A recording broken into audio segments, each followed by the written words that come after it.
हरे कृष्णा। देखिए, बहुत सारे लोगों को मन में प्रश्न होता है कि भगवान कौन।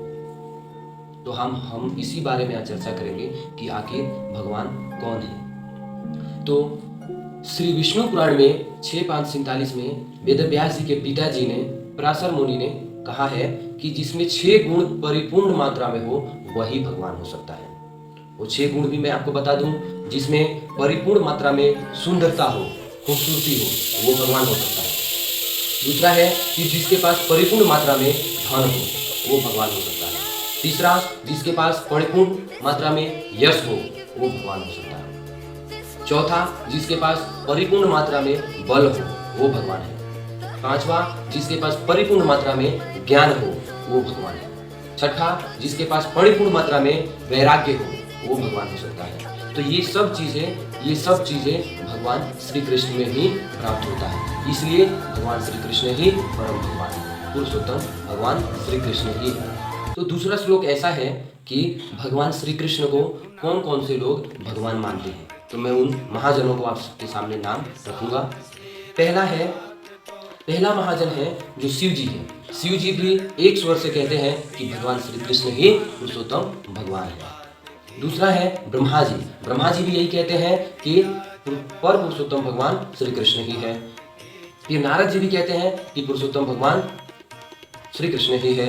चतुर्थ कुमार वो भी कहते हैं कि भगवान श्री कृष्ण ही पुरुषोत्तम भगवान है।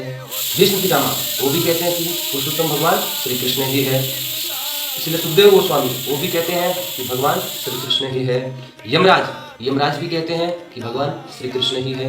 बलि महाराज भी कहते हैं कि भगवान श्री कृष्ण ही है, क्योंकि उन्होंने टेलर देख लिया था। फिर जनक महाराज भी कहते हैं कि भगवान श्री कृष्ण ही है। कपिल भगवान भी कहते हैं कि भगवान श्री कृष्ण ही है। प्रहलाद महाराज भी कहते हैं कि भगवान श्री कृष्ण ही है। मनु महाराज भी कहते हैं कि भगवान श्री कृष्ण ही है। ये बात श्रीमद् भागवतम का 6:3-20 में लिखा हुआ है। तीसरा श्लोक इस प्रकार है। श्रीमद् भागवतम का स्कंद 2 में अध्याय 6 में श्लोक नंबर 32 में ब्रह्मा जी नारद मुनि को कहते हैं कि हे नारद, मैं भगवान श्री कृष्ण के ही शक्ति से मैं सृजन कर पाता हूँ, और भगवान शिव भगवान श्री कृष्ण के ही शक्ति से विनाश करते हैं, और स्वयं भगवान श्री कृष्ण विष्णु रूप लेके हम सभी को पालन करते हैं। और इन तीनों शक्तियों के शक्तिमान स्वयं भगवान श्री कृष्ण ही है। उनसे ही हम लोग शक्ति प्राप्त करते हैं ताकि हम लोग ये कार्य कर पाते हैं। देवी पार्वती ने एक बार सवाल किया शिव जी से कि हे प्रभु, कुछ लोग आपको भगवान बोलते हैं, कुछ लोग नारद जी को भगवान बोलते हैं, कुछ लोग कोई देवी माता को भगवान बोलता है, कुछ लोग ब्रह्मा जी को भगवान बोलता है, कुछ लोग इंद्र को भगवान बोलता है, तो आखिर ये भगवान है कौन। तब शिव जी ने कहा कि देवी, एक बार कान खोल के सुन लो, दोबारा बार बार मत पूछना। तब शिव जी ने कहा कि देवी सुनो, मैं बताता हूँ कि भगवान कौन है। तब शिव जी ने अपना चालू किया, कहा कि देखो देवी, विष्णु से बढ़कर कोई श्रेष्ठ धाम नहीं, विष्णु से बढ़कर कोई बड़ा श्रेष्ठ तप नहीं, भगवान विष्णु से बढ़कर कोई बड़ा धर्म नहीं, कोई मंत्र विष्णु के मंत्र से बड़ा नहीं, भगवान विष्णु से बढ़कर कोई सत्य नहीं, और न तो भगवान विष्णु से बढ़कर कोई यज्ञ है, और भगवान विष्णु के ध्यान से बढ़कर कोई ध्यान नहीं, भगवान विष्णु से बढ़कर कोई श्रेष्ठ प्रायप नहीं। भगवान जिनकी भगवान जनार्दन में भक्ति है वो अनेक अनेक मंत्रों से जप करके अनेक शास्त्रों में पढ़ से हजारों वाजपेयी यज्ञ को फल प्राप्त कर सकते हैं।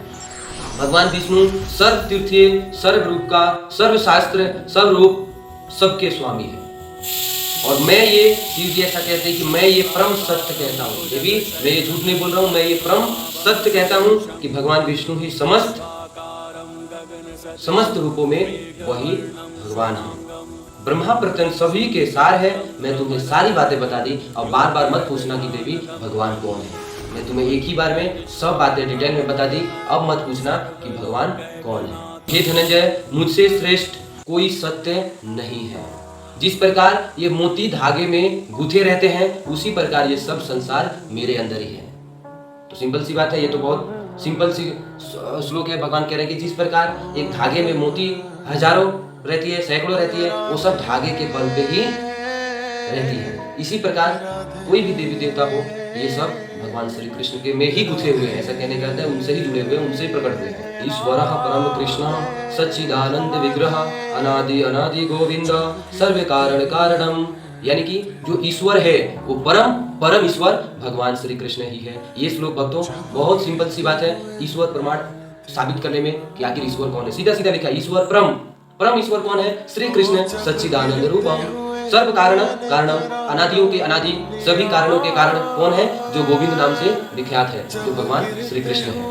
कुछ लोग ऐसा है जो राम कृष्ण के विष्णु की भक्ति करते हैं और फिर शिव जी से विरोध करते हैं कि नहीं नहीं शिव भगवान नहीं है, ठीक है। तो हमें ऐसा नहीं करना चाहिए। क्यों? ऐसा करने से हमें भगवान श्री कृष्ण की भक्ति में वृद्धि नहीं होती है और कभी भी हम भक्ति भी प्राप्त नहीं कर सकते हैं, भक्ति में आगे बढ़ भी नहीं सकते। क्यों? रामायण में राम जी ने कहा, शंकर प्रिय मम द्रोही, शिव द्रोही मम दास, ते नर करही कलप भरी, घोर नरक महुआस। राम जी कहते हैं कि जिनको शंकर जी प्रिय है परंतु जो मेरे से द्रोही करते हैं, एवं जो शिव जी से द्रोही है या मेरे दास बनना चाहते हैं, वो मुझे कल्प भर, वो मनुष्य कल्प भर नरक में वास करता है। ये बात कान खोल के सुन लीजिए। आप शिव जी के भक्त हैं तो ऐसा ना कहिए कि राम खराब है या कृष्ण खराब है या विष्णु भगवान नहीं है, या उनसे किसी भी मन में द्रोह नहीं आना चाहिए। नहीं तो भक्तों, हम भक्ति, हमें ऐसा लगेगा कि हम शिव के बहुत बड़े भक्त हैं, लेकिन हमें भगवान राम कहते हैं कि वो एक कल्प तक नरक में रहता है। अगर इस बात को सोचता है, रामायण में लिखा हुआ है भक्तों, रामायण की चौपाई है, अगर एक कल्प तक वो नरक में रहता है। अगर कोई ऐसा सोचता है कि जैसे मैं कृष्ण का भक्त हूँ और मैं सोचूं नहीं नहीं शिव जी छोटे हैं, शिव जी से बात नहीं बनेगा, नहीं भक्तों, जो कृष्ण दे सकते हैं वो शिव भी दे सकते हैं, क्योंकि शिव जी की भी कभी मृत्यु नहीं होती है और कृष्ण की भी कभी मृत्यु नहीं होती। तो हमें दो नहीं समझना है, शिव और कृष्ण एक ही है, वो अलग अलग कार्य करने के लिए अलग बने हैं, अलग अलग रूप धारण किए हैं, अलग अलग कार्य करने के लिए अलग अलग रूप धारण किए हैं।